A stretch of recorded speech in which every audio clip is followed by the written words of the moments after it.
अस्सलाम वालेकुम। आज हम जो है वो पेल्विक मॉडल हम स्टडी करेंगे। तो ये हमारा पेल्विक मॉडल है जो हम जो है एब्डोमेन के नीचे हमारा जो पार्ट होता है वो हमारे पास पेल्विक बॉडी या पेल्विक इनलेट एंड आउटलेट पर कंसीडर होता है। तो हमारे पास सबसे पहले हम बोनी स्ट्रक्चर को देख लेते हैं। तो ये हमारे पास पेल्विक बोन्स होती हैं। तो ये पेल्विक बोन्स में हमारे पास 3 तरह की बोन्स आती हैं। ये हमारे पास होती हैं इलियम, ठीक है। इसके बाद हमारे पास जो है पोस्टीरियरली इस्चियम आती है और इस तरफ हमारे पास प्यूबिस होती है, ठीक है। तो हम जो है वो अब हम सबसे पहले देखेंगे कि true pelvis and false pelvis में क्या डिफरेंस है।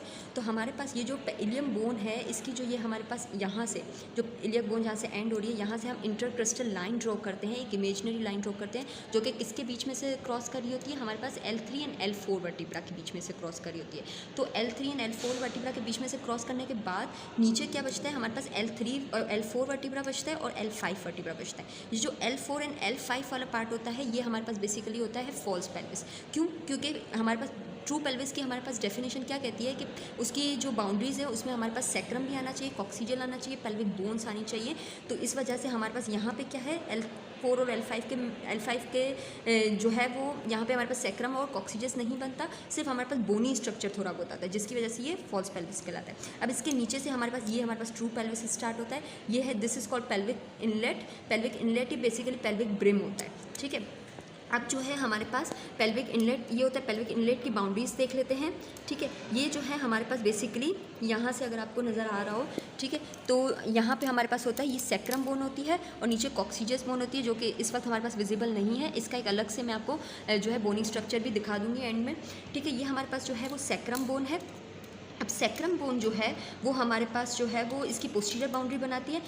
सैक्रम बोन में भी क्या, सैक्रम बोन में जो है ये शार्प लाइन होती है जो कि सैक्रल प्रोमोन्ट्री कहलाती है। इसके बाद ये वाली जो लाइंस होती हैं ये हमारे पास एला कहलाती हैं, इलियोपेक्टिनियल लाइंस, ठीक है। इसके बाद हमारे पास प्यूबिक क्रस्ट आता है, pubic tubercle and then pubic symphysis. और दोनों प्यूबिक सिम्फाइसिस के बीच में हमारे पास यहाँ पे एक कार्टिलेज, फाइब्रो कार्टिलेज प्रेजेंट होता है। तो ये बेसिकली बाउंड्रीज होती है हमारे पास पेल्विक इनलेट की, ठीक है। अच्छा, ये जो हमारे पास प्यूबिक ट्यूबरकल है और इलियोपेक्टिनियल लाइन है ये मिलकर हमारे पास लीनिया टर्मिनलिस बनाती हैं।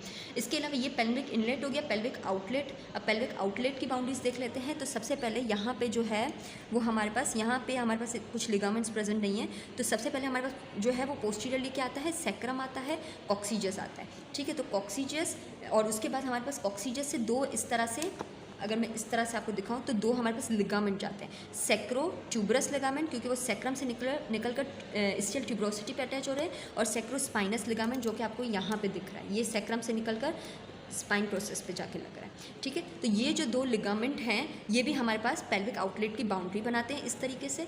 फिर हमारे पास ये स्टिल ट्यूबरोसिटी आती है, ये हमारे पास इस्टियोप्यूबिक रेमाए, और फिर हमारे पास प्यूबिक सिम्फाइसिस आता है। अच्छा, ये जो हमारे पास पेल्विक इनलेट है ये हमारे पास बेसिकली ओवल शेप होता है हमारे पास, ठीक है। और जो है पेल्विक आउटलेट जो होता है वो हमारे पास डायमंड शेप होता है। क्यों डायमंड शेप? क्योंकि इन दो लिगामेंट की वजह से, ठीक है। अब जो ये हमारे पास पेल्विक इनलेट है इसका सिर्फ थोड़ा सा डिफरेंस होता है मेल एंड फीमेल में। जो है वो फीमेल में हमारे पास राउंड शेप एंड मेल में हमारे पास जो है वो हार्ड शेप होती है, ठीक है। इसके अलावा जो हमारे पास ये पेल्विक आउटलेट होता है जो है यहाँ पे ये जो हमारे पास प्यूबिक सिम्फाइसिस होता है ये हमारे पास इस तरह से एक एंगल बनाता है जो कि हमारे पास मेल में इस तरह होता है वी शेप और फीमेल में थोड़ा ब्रॉड होता है बिकॉज ऑफ वजाइना और फिर डिलीवरी और इन चीज़ों की वजह से ये कॉज होता है इसका कि ब्रॉड होता है।